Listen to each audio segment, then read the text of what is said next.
Pois bem, este som de transição leva-nos exatamente até Portugal. Vamos conversar com Armindo Laureano, Vivência Press News, com a MFM. Muito bom dia, Armindo. Bom dia, Manuel Vieira, e bom dia aos ouvintes da 91.7. Estamos para mais uma edição, por sinal a última da semana, do Mundo em Duas Sintonias, esta parceria, Vivências Press News e a MFM. Aqui estamos. Muito bem, muito bem, muito bem. E para começar, Angola na rota do tráfico de crianças para a Europa. Pelos vistos, tudo continua. Depois das denúncias feitas em Portugal e também narradas aqui. Pois, tudo continua. Isto é uma conversa, é algo que se já vem falando, já se vem feito alguma comunicação. Alguns nós também, Vivências Press News, temos estado noticiário, e a notícia está mesmo no nosso site, Angola na rota do tráfico de crianças para a Europa. Os jornais aqui que também têm falado, e a MFM também tem citado isso. Mas o que é estranho é o silêncio, um silêncio que faz barulho, um silêncio que faz espécie. É o silêncio das autoridades, porque é Ministério do Interior, é Ministério da Justiça, Direitos Humanos, é Instituto Nacional de Criança, é Ministério das Relações Civis. Não há economia, e se assim podemos considerar e incluir também, é que não há um pronunciamento ou não há uma concertação entre estes órgãos para responderem, para falarem, porque há o direito à informação, e essas notícias vão chegando e têm sido faladas aqui fora, e não se sente nas nossas estruturas um esclarecimento. E as coisas, nós na quarta-feira falávamos daquela questão, daquela reportagem do Brasil, e diziam que aquelas pessoas verdadeiramente eram angolanas, quando não eram, e expliquei aqui como é que esta rede funciona, que sai da República Democrática do Congo e passa por Angola, tem uma facilidade de obter passaporte, e depois conseguem também ter os bilhetes e vão parar ao Brasil, falam de asilo e vêm com conversa e fogem de Angola da violência urbana. Acho que esse argumento não faz sentido, porque o angolano não vai fugir da violência urbana e vai para um país, ou para o Rio de Janeiro, São Paulo, onde a violência urbana é muito maior do que Luanda, e nesta altura já nem se põe a conversa, por exemplo, de asilo político, mas que procuram. O Brasil é uma passagem para rotas como os Estados Unidos e o Canadá. E agora, há também essa situação, que esta rede que coloca Angola na rota de tráfico de crianças para a Europa. Eles entram em Portugal de avião, por Lisboa ou por Porto, e acompanhados por quem finge ser pais, e seguem por terra em direção à França, onde os menores são vendidos, ao que tudo indica, a redes de pedofilia. E foi nesse esquema que o casal angolano foi recentemente apanhado quando viajava com 3 crianças para Paris. Nós falamos aqui neste espaço, nós, Vivências Press News, noticiamos, melhor dizendo, a investigação do Serviço de Estrangeiro e Fronteiras, SEF, acredita que o casal angolano pertence a uma rede organizada que usa Portugal como porta de entrada na Europa para tráfico de menores. É que em janeiro este casal foi detido em Vila Real, quando viajava de autocarro com 3 crianças africanas. E estes menores de 7, 8 e 10 anos tinham passaportes angolanos falsos. Eram passaportes angolanos falsos. Esses menores não falavam português, nem nenhum dos dialetos usados em Angola. Os falsos pais de 33 e 35 anos foram sujeitos a um interrogatório no Tribunal de Vila Real e estão em prisão preventiva. Estes falsos pais são angolanos. Agora, estas crianças, o que elas falavam era lingala, porque os homens do CEF tentaram falar com elas não falavam português, e os passaportes eram falsos. Mas mesmo assim, veja lá, eles conseguiram viajar, sair de Luanda com esses passaportes falsos. A entrada cá em Portugal, o sistema em Portugal detectou e deixou-os entrar. Porquê? Porque esse casal já estava a ser acompanhado. A Polícia Judiciária Portuguesa já estava a acompanhar esse pessoal. Sabia que aqueles passaportes das crianças eram falsos. Deixou-os entrar. Agora o problema é como é que eles obtêm os passaportes, os documentos em Luanda, como é que eles passam a nossa imigração, como é que eles viajam até Portugal. Eles seguiram e conseguiram travar, porque eles, sabendo, não entram em França pelo aeroporto, porque o controle também é outro, então iam por estrada para o Vila Real, onde foram apanhados. Mas é dizer aqui que essas crianças, a suspeita de que essas crianças seriam vendidas para a rede de pedofilia, ganha ainda mais força quando eles encontraram, os investigadores no telemóvel do detido várias fotografias e vídeos pornográficos envolvendo crianças africanas. Esse casal já estava, como eu disse, sob suspeita. É que estas 3 crianças, nós falámos aqui na altura, não tínhamos ainda informação sobre a sua nacionalidade, suspeitávamos que eram angolanas e agora já está confirmado que não são. Elas estão há um mês no abrigo do CEF, que é destinado a refugiados. E a forma como foram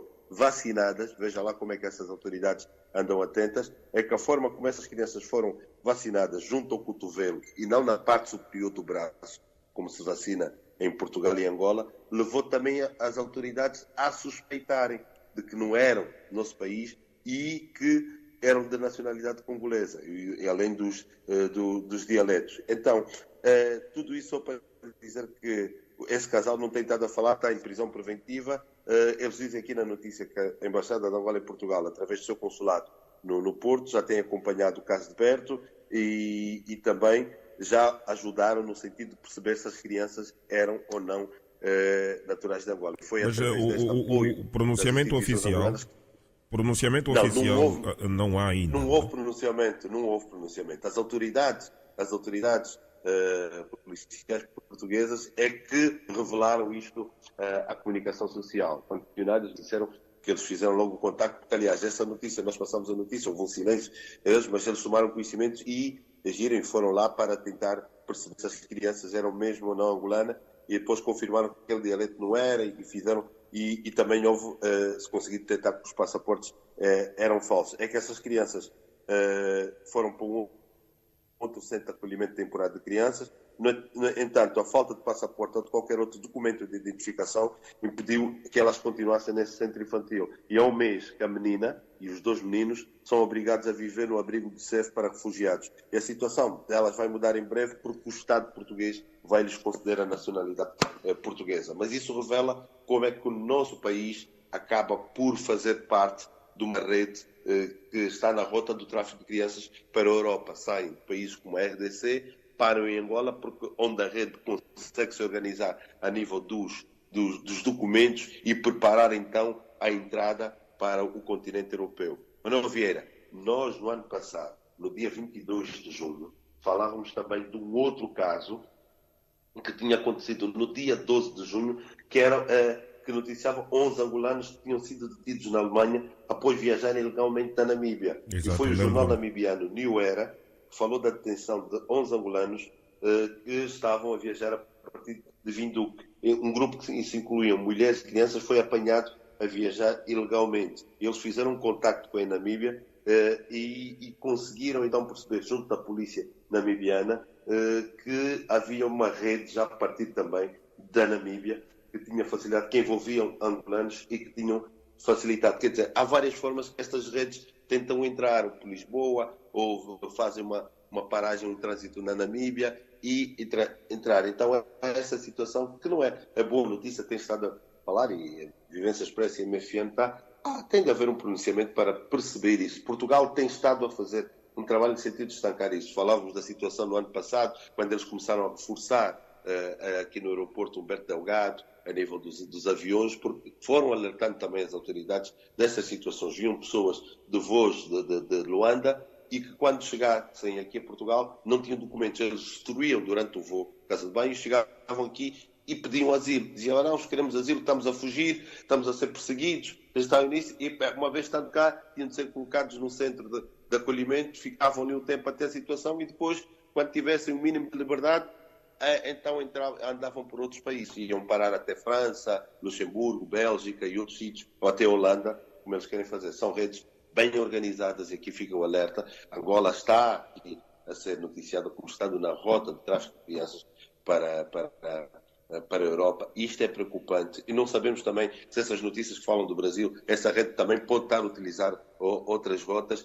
e, no entanto, é necessário que as autoridades, além de fazer um pronunciamento público, também comecem a orientar as pessoas, fazer uma espécie de pedagogia para esses factos. Porquê? Porque as denúncias ajudam. Nós temos de estar preparados, esclarecidos para essas situações. Por exemplo, podemos olhar para o aeroporto, estar no aeroporto, olhamos para um casal, e temos assim suspeitas porque nós conseguimos perceber muito bem a relação entre pai e filho, e se notarmos algum distanciamento, alguma situação, algum desconforto das crianças, nós podemos alertar, estamos atentos a isso, alertar as autoridades e evitar um caso como foi esse. Graças a Deus, essas crianças vão ter a nacionalidade portuguesa, vão conhecer uma outra família, vão ficar em Portugal, mas felizmente não chegaram a tal fim que era para a França, para serem abusadas e pertencerem a redes de pedofilia. Pois bem, pedofilia e prostituição no Haiti é um escândalo mundial que está a abalar a Oxfam, a famosa organização não governamental, que também trabalhou em Angola no tempo do conflito. Que também trabalhou em Angola, pois, ainda recordo, pois. Isto tem estado, eu trouxe este tema aqui porque tem sido notícia, principalmente nos grandes tabloides do Reino Unido e aqui também, é que a Oxfam em risco com esse escândalo de prostituição no Haiti. A sobrevivência da Oxfam, uma das organizações humanitárias com atividade internacional mais conhecidas do mundo, está a ser posta em causa com a revelação de que não agiu de forma adequada perante denúncias de que os trabalhadores da organização solicitaram prostitutas, possivelmente menores de idade, no Haiti após o sismo de 2010 e no Tchad. A própria a vice-diretora da Oxfam, Penny Lawrence, já anunciou a sua demissão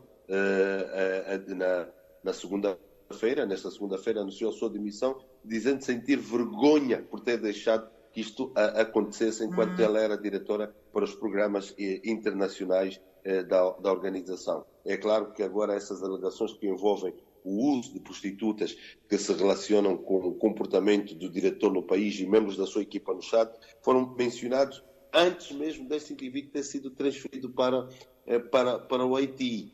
É que isso saiu tudo numa reunião que eles tiveram com o diretor-geral da Oxfam e também o secretário de Estado para o Desenvolvimento Internacional. E que há aqui uma forte ameaça do governo inglês cortar o financiamento público à Oxfam, que tem atividade em 90 países. Eu creio que já teve, eu não sei se ainda está em Angola, mas também já teve aí. Assim, no tempo do conflito era bastante visível o trabalho da Oxfam.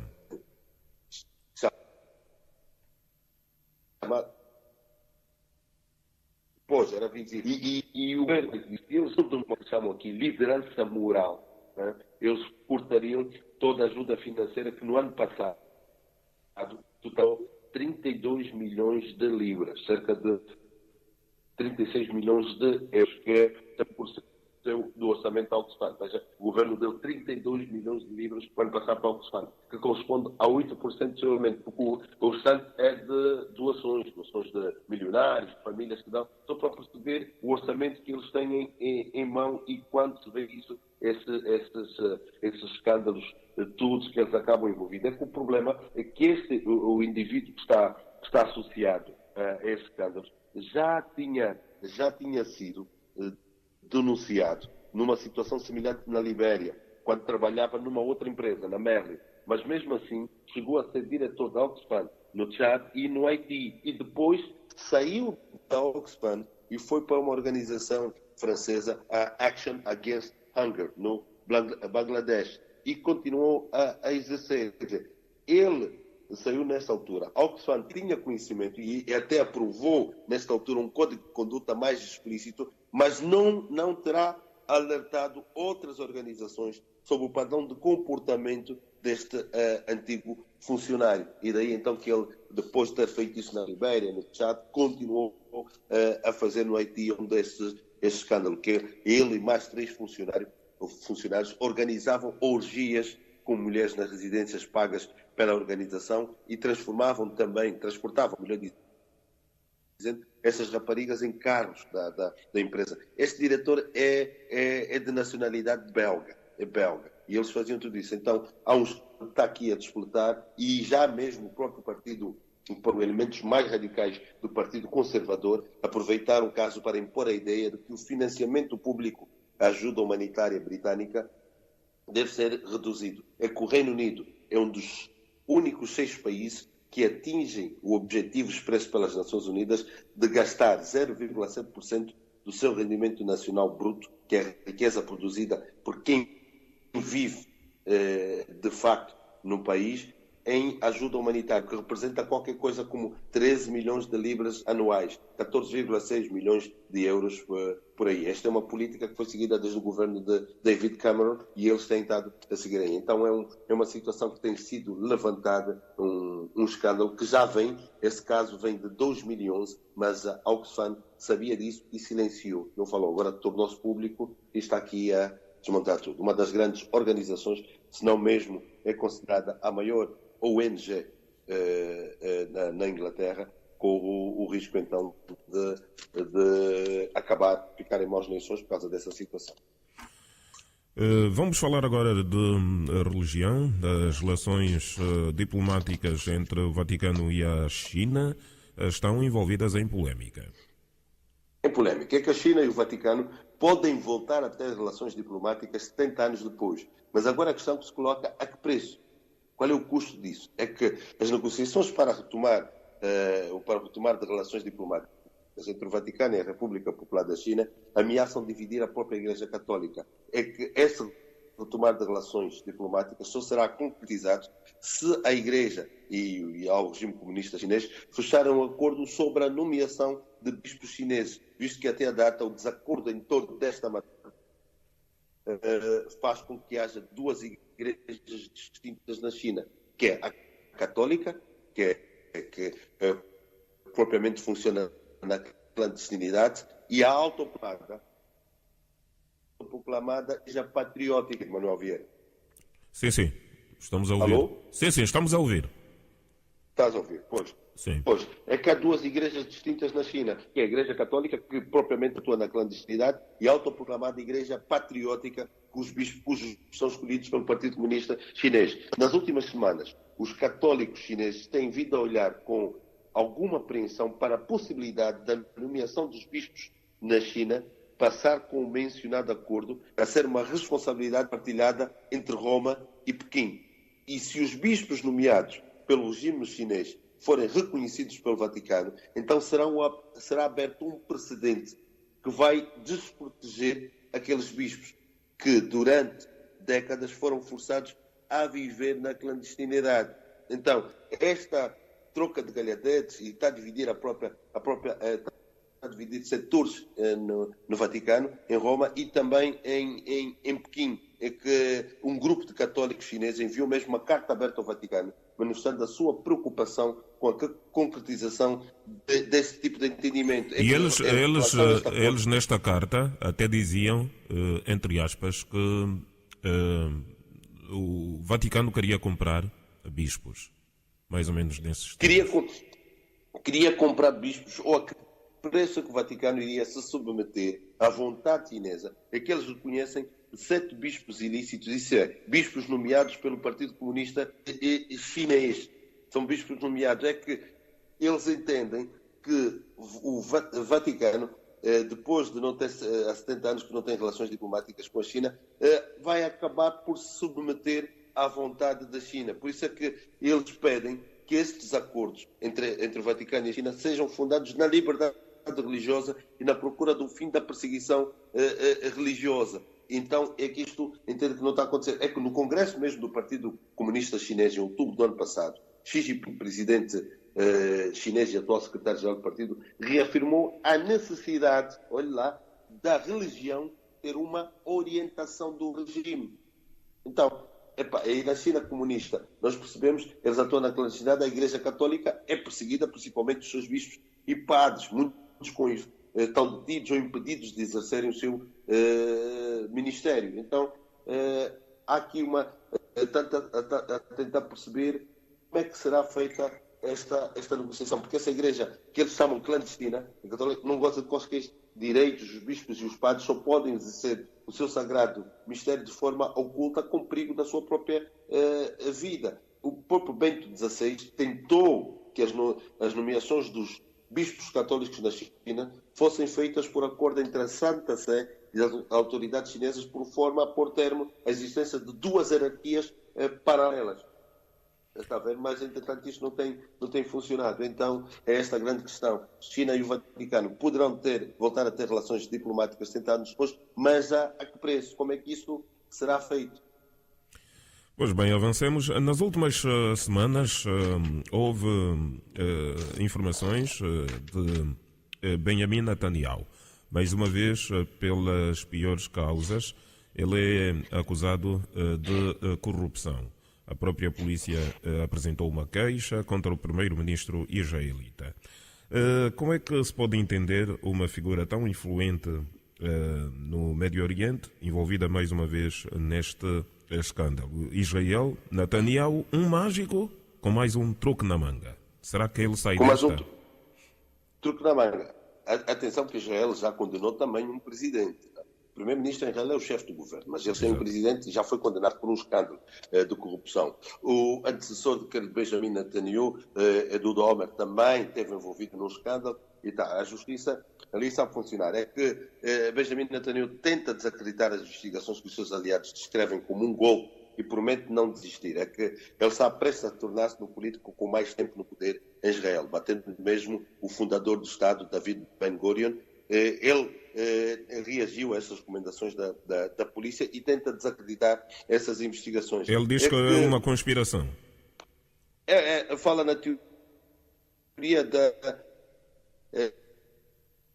conspiração, né? Ele tem o Bibi, como é o diminutivo aqui, pelo Bibi, e tem a alcunha de mágico, precisamente pela resistência política e a surpreendente habilidade para se livrar dessas situações mais complicadas. Ele muitas vezes vai evocando os seus feitos militares, a sua dedicação ao bem do país e da missão sagrada, que ele não se venderia por uma questão de charutos. É que o facto de Israel ser um país sempre em estado de alerta, para alguns, a segurança tem prioridade. E há setores que entendem que estar a envolver o primeiro-ministro nisso é desviar atenções, é tirar as pessoas do fogo. E então Israel não pode arriscar perder assim um primeiro-ministro como é Benjamin Netanyahu, porque ele consegue pegar os israelitas e os judeus e envolver todos nessa luta. Mas há 4 processos que envolvem direto ou indiretamente Benjamin Netanyahu e a sua mulher, que em breve será levada a tribunal por gastos na residência do casal, indevidamente cobrados ao Estado. Veja lá, gastos no valor de 84 mil euros. Já viu um país, Israel é a única democracia naquele meio, naquele Médio Oriente, e um país que vai levar a mulher do primeiro-ministro, chefe do governo, a tribunal por facto de ter usado 84 mil dólares, mil euros, melhor dizendo, do Estado para fazer obras em casa. Então, estão envolvidos também filhos e alguns colaboradores, está envolvido o filho e alguns colaboradores próximos. É que há aqui 2 dossiês. Há o dossiê 1000 e o dossiê 2000, cujas investigações estão mais avançadas. No primeiro dossiê, o líder do governo, Benjamin Netanyahu, a sua mulher Sara e o filho Yair são suspeitos de receberem centenas de milhares de euros em charutos, champanhe, joias e viagens pelo pagamento de favores. Só em joias, por exemplo, para a esposa do primeiro-ministro, um produtor americano de Hollywood, Aaron Milchan, e um empresário australiano, que terão pago cerca de 240 mil euros. Mas o primeiro-ministro fala em prendas de amizade e diz que há aqui que ele não ia vender a própria segurança, que hoje está por charutos. Agora, o caso 2000 envolve a alegada tentativa de Benjamin Netanyahu subornar o proprietário do maior jornal de Israel, o Yedot Aronot, para melhorar a cobertura do seu governo em troca de leis para prejudicar um outro jornal de distribuição gratuita que é financiado por um norte-americano. Então, são 2 processos que estão a decorrer e eles querem perceber até que ponto é que isto pode ter acontecido e como é que ele pode estar envolvido. Mas aquilo se diz, é chamado mágico por isso e prevê-se que virá mais um truque da manga e vai tirar o truque aqui da manga e vai resolver esta situação, invocando essencialmente o interesse nacional e tanto outro, porque os setores, os seus aliados, dizem que o primeiro-ministro não ia se deixar, com a responsabilidade que tem, com o compromisso que tem, com a missão que tem com Israel e com os israelitas, não se iria deixar levar por charutos, champanhes e outras coisas, né? Mas bem que muitas vezes os políticos são aliciados por isso e se deixam cair nesse tipo de coisas. Mas vamos lá ver. Atenção, aqui Manuel Vieira é que já disse, Israel já julgou um presidente por corrupção e houve também um primeiro-ministro envolvido em situações do género. Eles sabem separar muito bem essas questões e a justiça aí é implacável. Pois bem, já ficamos sem tempo para abordar a questão dos turistas. Sim, sim. Portugal atingiu 23 milhões de turistas no ano passado. Então vamos aos abraços. Escreveste aqui que querias dar um abraço a Selmira Alfredo, se ela estiver na sintonia. Ela está na sintonia. Selmira Alfredo, um grande abraço. Ela está a acompanhar. Uma boa sexta-feira, uma festa-feira para ti. Um grande abraço. O nosso amigo Quiambata também já está aí. O José Mendonça Francisco, desde cedo. O Isidro Ernesto também a participar e a dar até sugestões de temas para abordagem. O Marcelo Batumina, Eduardo Soeiro também. Paulo Maia, sempre a ouvir. Aqui o Melo Liras também, o seu apurado sentido de humor. O Hélio Melo Pinto também. O Veloso está a acompanhar. A Carmen Paula Miranda, a Cátia Proença, está também o Eurico Ribas, a Lígia Ribas também, aqui a acompanharem a nossa emissão. E o Armindo Ocar também, este grande amigo, aqui a ouvir o mundo em duas sintonias. Avisar que consultem então a página da Vivência Express News, temos as notícias, temos os factos e também às 9 horas de Lisboa, 10 horas de Luanda, teremos então esta nossa conversa na íntegra, o áudio na nossa página. Uma boa sexta-feira, Manuel Vieira, um grande abraço para ti e tudo. Muito bem, bom fim de semana para si também. Daqui a pouco vem o adérito de Jesus para as notícias.